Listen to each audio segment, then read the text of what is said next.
Maintenant, après Camille Combal, l'autre c'est Camille Chamous. Merci, Michel. Camille, ce matin, vous allez chroniquer plus que des invités, vous allez chroniquer des collègues. Bah oui, tout le problème est là, Michel. Hein. Bon, les gars, on se connaît. On s'est vu en gala, on s'est vu en festival, on s'est vu dans le train. On s'est vu dans le train, oui. Voilà, on s'est vu à poil. Non, ça, c'est pas vrai. Mais c'est tout comme. À poil, c'est où? Voilà. C'est en Ardèche. Ah, Michel, mais vous êtes très, très en forme ce matin. Oui, très. C'est donc un petit peu compliqué. Voilà, c'est ma chronique, Michel. C'est donc un petit peu compliqué de faire une chronique sur vous. Alors, oui. Je sais ce que vous vous dites. Non mais attendez, même le fils de Marc Dorcel, il a droit à une vraie chronique et nous on crève. Ok, je me lance. On a reçu Grégory Dorcel. Hein, ah ouais. Alors, Jérémy Ferrari, vous remplissez les plus grandes salles de France à 25 ans. On peut dire que vous allez vite, hein. Hein, Ferrari? Attention aux excès de vitesse. Oh bon, voilà. C'est coécrit avec Michel. J'avais aussi Arnaud de Samer. Il est assuré à la matmut. Michel, si vous en rajoutez dans mes bides, on va pas s'en sortir. Hein. Ok, j'avais aussi Arnaud de Samer. Il le vit comment votre père que de son fils parle que de sa femme? Ok, c'est moyen. J'en avais une autre sur Tsonga, hein, dans le même genre, mais je vais pas la faire en fait. Bon, c'était pote, ressaisis-toi quand même, Camille. Alors, je devrais faire comme d'habitude, hein, je devrais m'appuyer sur vos bios. Arnaud, vous êtes né en 75 à Bordeaux. Jérémy, vous êtes né à Charleville-Mézières en 85.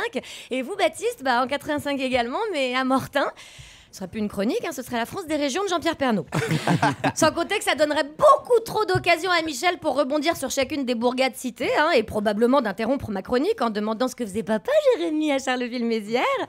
Oui, parce que Michel, avec les moins de 25 ans, il peut vite avoir un petit côté Jacques Martin. Alors, mon petit Jérémy, quel sketch tu vas nous jouer devant le caméscope de Tantine qui est au premier rang? Voilà, hein, je vous avais dit. Alors, à la limite, je pourrais parler d'Arnaud, hein, parce qu'Arnaud, au moins, il a un diplôme de droit et il a vendu des fournitures scolaires. C'est vrai. Il connaît la vraie vie, lui. C'est vrai. Voilà, il s'en est sorti parce que c'était le mec marrant de son bureau, hein, les ados pour y gâter. Voilà, là, ce que je suis en train de faire, en fait, c'est que comme je vois que je galère un peu avec ma chronique, je vais diviser pour mieux régner. Non, en vrai, je vous regarde tous les trois, les gars, et je vous regarde, hein, donc il faut me regarder aussi. Okay. Voilà. Et je me dis que je kiffe tellement mon époque. Avant, les filles, pour voir 3 mecs sur scène, elles devaient aller voir des boys bands musclés, bronzés et débiles. Aujourd'hui, elles peuvent aller voir des mecs marrants et... marrants. Non, c'est vrai, vous êtes les 3 mousquetaires de l'humour. Et c'est pas Arnaud et sa barbichette qui va nous dire le contraire. À ce propos, vous savez que les 3 mousquetaires étaient en fait 4. Hein, c'est pour ça que je vous propose Camille Combal. Ah, on y revient. Voilà. On y revient. Qui accepte complètement le rôle de Porthos. Déjà parce qu'il est hyper proche de la communauté portugaise. Ensuite, parce qu'il accepte de se laisser pousser les cheveux pour faire partie de votre bande. Et puis, il est drôle. Et surtout, il vous fera pas d'ombre avec les filles pendant la tournée. Hein. Avec ses chemises Brokeback Mountain, vous craignez rien. C'est agréable. Tout ça pour dire que la meilleure façon de rire avec vous, c'est pas de m'écouter, c'est quand même d'aller vous voir en spectacle. Et que, comme aujourd'hui, je vais pas essayer de rivaliser avec 3 de nos meilleurs humoristes. Je vous finirai en prenant ma 2e casquette. Oh, c'est gentil. Petit.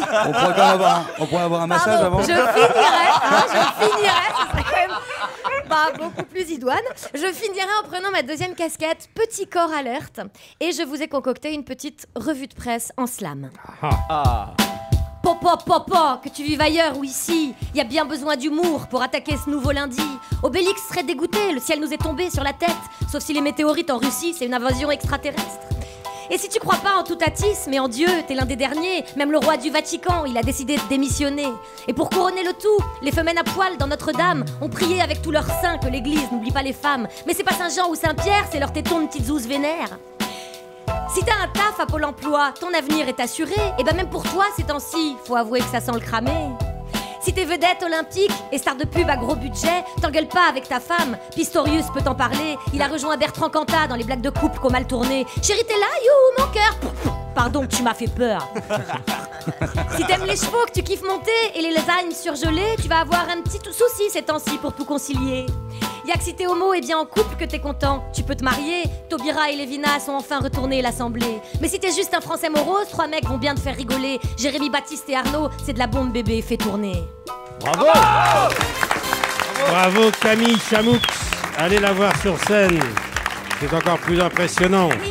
Elle est ce soir à Bobino avec tous les humoristes d'Europe 1, avec Laurent Ruquier, Anne Roumanoff, Nicolas Canteloup, Jérôme Commandeur, Willy et tant d'autres. Et tant d'autres. Merci Camille.